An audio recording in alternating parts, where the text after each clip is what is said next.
En este video explicaremos y analizaremos brevemente el estudio de algunos temas del ámbito físico, que además de ser interesantes, son relevantes en nuestra vida, aunque sea indirectamente, ya que los podemos encontrar en muchos de los fenómenos a los que diariamente nos encontramos expuestos y además veremos que algunos son de suma importancia para el funcionamiento de condiciones meteorológicas, de las cuales prácticamente dependemos. Acompáñanos en este recorrido. La turbulencia ha sido objeto del estudio para muchos eruditos de la física, más específicamente en el área de la mecánica de fluidos, y haciendo un muy superficial recorrido histórico tenemos que ya Leonardo da Vinci se había interesado por la turbulencia observando los vórtices y remolinos que se forman en algunas partes del caudal de un río o en las olas del mar. Sin embargo, limitado por las matemáticas y su tiempo, no pudo desarrollar un estudio más analítico. Ahora, haciendo un gran salto temporal y ubicándonos en el siglo XIX, surgen las ecuaciones de Navier-Stokes, las cuales deben su nombre a Claude Louis Navier y George Gabriel Stokes. Y de hecho, son estas las ecuaciones las que actualmente gobiernan la atmósfera terrestre, las corrientes oceánicas y el flujo alrededor de los vehículos o proyectiles, y, en general, cualquier fenómeno en el que se involucren fluidos newtonianos, en los que se incluye el viento. Dichas ecuaciones describen correctamente el flujo laminar y el flujo turbulento, pero este último solo en dos dimensiones. Y a todo esto, ¿qué es la turbulencia? Pues verás, el flujo turbulento es un régimen de flujo caracterizado por baja difusión de momento, alta convección y cambios espaciotemporales rápidos de presión y velocidad, cuyas características aparecen en pantalla. En otras palabras, es una especie de caos, pero, aún incluso en el caos, hay un orden. El matemático francés Jean Leguy propuso en 1934 que la turbulencia es un efecto macroscópico de la estructura atómica, y en 1944, una década posterior a Leguy, Lev Landau proponía que la turbulencia era el resultado del flujo de un fluido inicialmente estable, que adquiere un movimiento adicional de vibración, y luego a otro y otro, en una especie de cadena quizás infinita, lo cual es observable en este video, donde podemos apreciar que al inicio el humo parece ser laminar y se mantiene relativamente estable, pero al aplicar un mínimo movimiento comienza una especie de secuencia de torbellinos que se repite de muchas formas y tamaños, y es precisamente esta repetición la que nos lleva a la aportación del estudio de los fractales en el entendimiento del flujo turbulento. Un fractal es un objeto geométrico cuya estructura básica, fragmentada o aparentemente irregular, se repite a diferentes escalas. El término fue propuesto por el matemático Benoit Mandelbrot en 1975 y deriva del latín fractus, que significa quebrado o fracturado. Podemos observar fractales en muchos lugares, como en el brócoli, en las nubes o en la estructura de nuestro sistema circulatorio y nervioso. Ahora aparece en pantalla un ejemplo de un fractal y un ejemplo de turbulencia. ¿Y qué sucede? Son muy similares, ¿verdad? Es posible que esta similitud visual también se encuentre dentro de sus matemáticas, o que el desarrollo y avance que se tenga en el análisis matemático de los fractales pueda brindarnos nuevas perspectivas que nos lleven a la total descripción matemática de la turbulencia. Todo muy interesante, pero ¿cómo es que la turbulencia nos afecta o beneficia? Pues al estar presente en prácticamente cualquier fluido newtoniano, como el agua o el aire, nos encontramos que, por ejemplo, en las nubes, que son casi en su totalidad vapor de agua flotando entre masas de aire, el flujo turbulento tiene un papel fundamental para la formación de gotas de lluvia, por lo que podría decirse que la turbulencia realmente hace llover, lo que, por si no lo habrás intuido aún, es esencial para el mantenimiento de ecosistemas. El experimento del video anterior, donde se observa el comportamiento del humo, lo hicimos con un par de varitas aromáticas, un fondo negro y la luz del teléfono móvil. Una manera de ejemplificación sencilla e interesante de observar. A continuación, también presentaremos otros ejemplos de turbulencias en distintos lugares.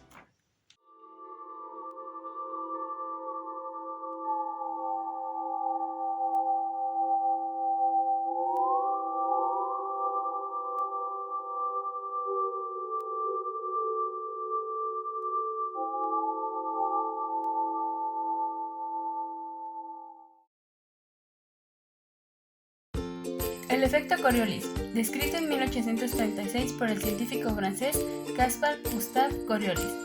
Es el efecto que se observa en un sistema de referencia en rotación cuando un cuerpo se encuentra en movimiento respecto de dicho sistema de referencia.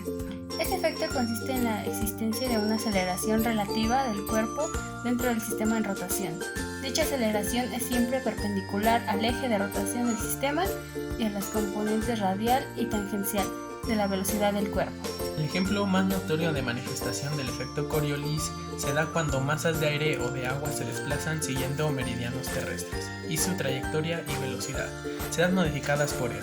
Esto quiere decir que el mayor ejemplo lo tenemos en nuestro propio planeta. La Tierra, como sabemos, gira sobre sí misma y, simultáneamente, la atmósfera, al ser un fluido, se mueve con la rotación de nuestro planeta.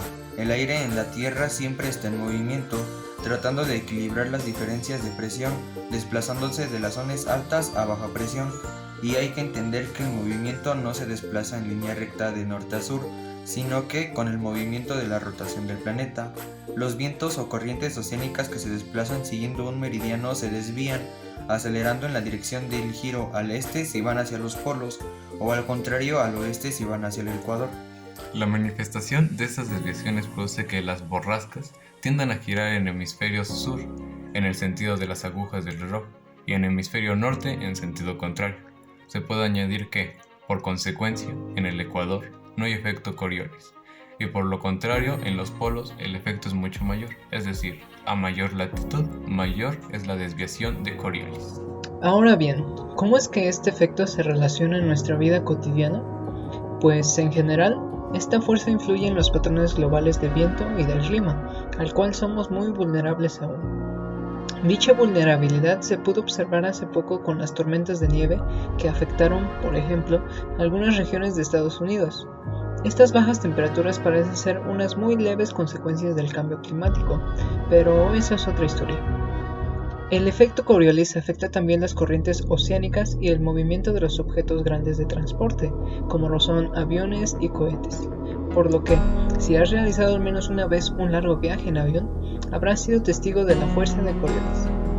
La industria de la aviación tiene esto muy en cuenta, por lo que muchos vuelos no se realizan en línea recta, como cabría de esperar. Si se ignorara este hecho, los aviones aterrizarían en lugares diferentes a su destino. Por último, la fuerza de Coriolis tiene efectos importantes en objetos grandes y que viajan a largas distancias a través de la Tierra, pero no tiene efectos significativos sobre objetos pequeños. De hecho, la Tierra gira lentamente a comparación con otros planetas del Sistema Solar, por lo que sus efectos no son tan visibles en movimientos a pequeña escala. Así que hay que desmitificar eso de que el agua del inodoro gira en sentido contrario en el hemisferio norte, en comparación con el hemisferio sur y viceversa. Eso es un completo mito que se ha esparcido en cultura general erróneamente. El efecto de la fuerza de Coriolis se considera siempre que se estudia el movimiento de fluidos y también el de cualquier objeto móvil sobre esferas o superficies planas en rotación.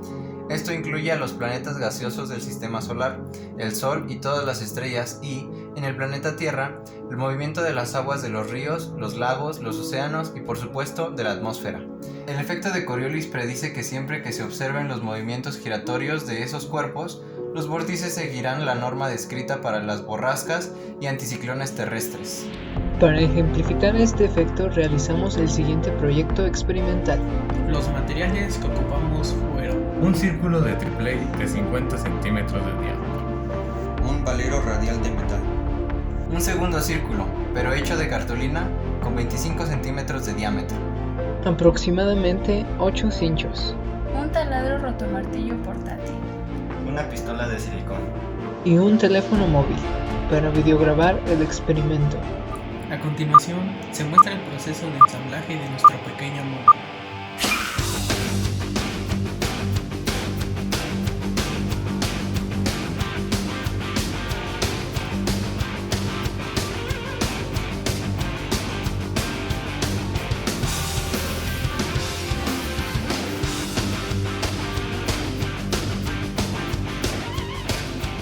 Ahora sí, es momento de presenciar la magia que ocurre al poner en rotación ambas circunferencias. Encenderemos el taladro a unas 2500 revoluciones por minuto y hacemos girar todo el sistema. Observen con detenimiento cómo es el círculo de cartulina se curva en los bordes, consecuencia del efecto Coriolis. Cuando todo el sistema lo hacemos girar hacia la derecha, el borde superior se curva hacia adentro y el borde inferior se curva hacia afuera. Caso contrario ocurre cuando el sistema lo hacemos girar hacia la izquierda, entonces el borde superior se curva hacia afuera y el inferior hacia adentro.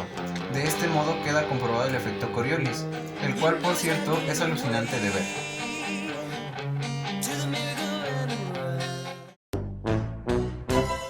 En pantalla aparece el efecto Coriolis en las corrientes de aire de la Tierra, para darse una idea de cómo se ve desde el espacio.